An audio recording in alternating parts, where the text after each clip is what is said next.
college, I was really drawn to materials that offered me resistance. So clay did not work for me. I touch it, it moves. I was not into that.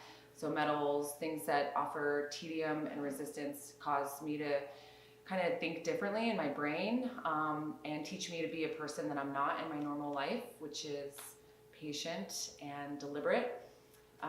So that's basically why I'm drawn to the medium. It offers a challenge and something to get on top of and to figure out. I really yearn for a more painterly, organic process, and you need to plan everything out ahead of time.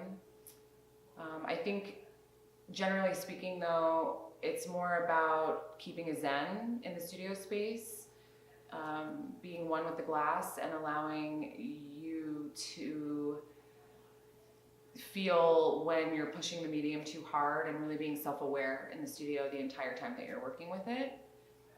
Most recently, I've been dealing with a lot of anti-neon. So kind of paradoxically, this idea that neon is going through this cycle of popularity, but eventually that bubble is going to pop like it has in the past. And so a lot of my work has these tar drips, which represent the dying power source. When you have a traditional transformer, which is what we call them, they leak tar when they die. And I've incorporated this look of dripping tar and ooze onto my neon pieces to represent the death of neon.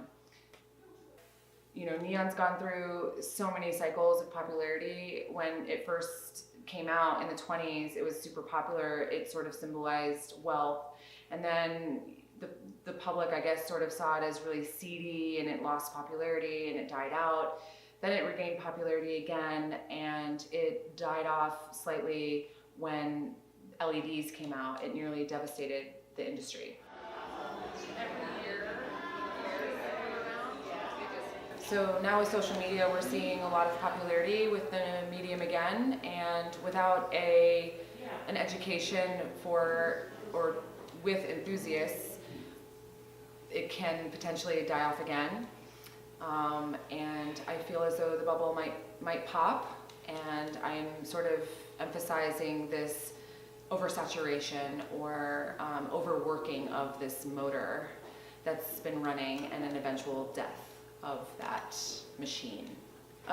With Shebens and this traveling exhibition, the main priority for me is education and allowing people to see stories of the people who are actually making this stuff, and even more important, women in a male-dominated field or a traditionally male-dominated field.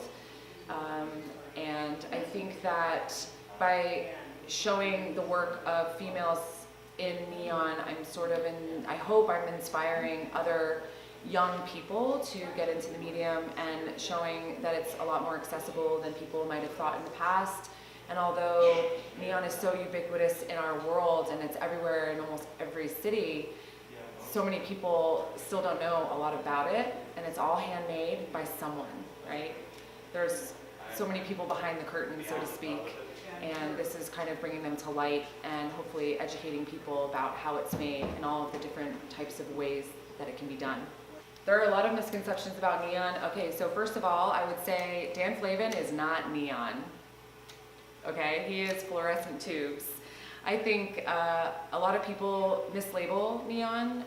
When they see light art, they just automatically say it's neon art, and actually neon is a gas, and it's a process, a very specific process of glass tubing filled with noble gas. There's,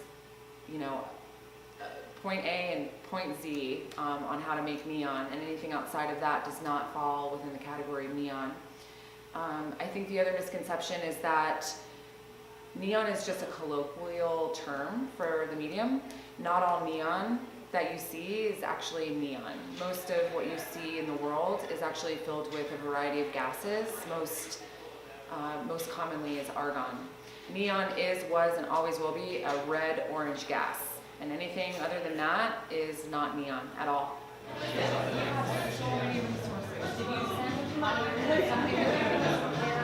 I would say advice for people who want to get into the trade is just to be persistent. You have to knock on a lot of doors. It's still very much a apprentice-mentor type of a relationship. And if you hear no, just keep going. You have to have a lot of passion for it. It costs a lot of money, but if it's something that you're passionate about, it's definitely worth it. And it teaches you a lot about who you are.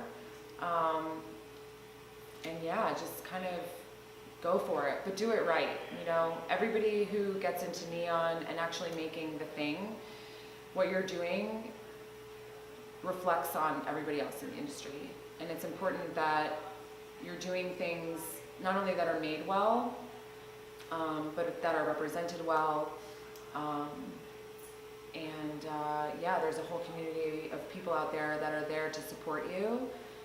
But the messages that you give and the pieces that you make are, you know, reflecting an entire industry of people across generations.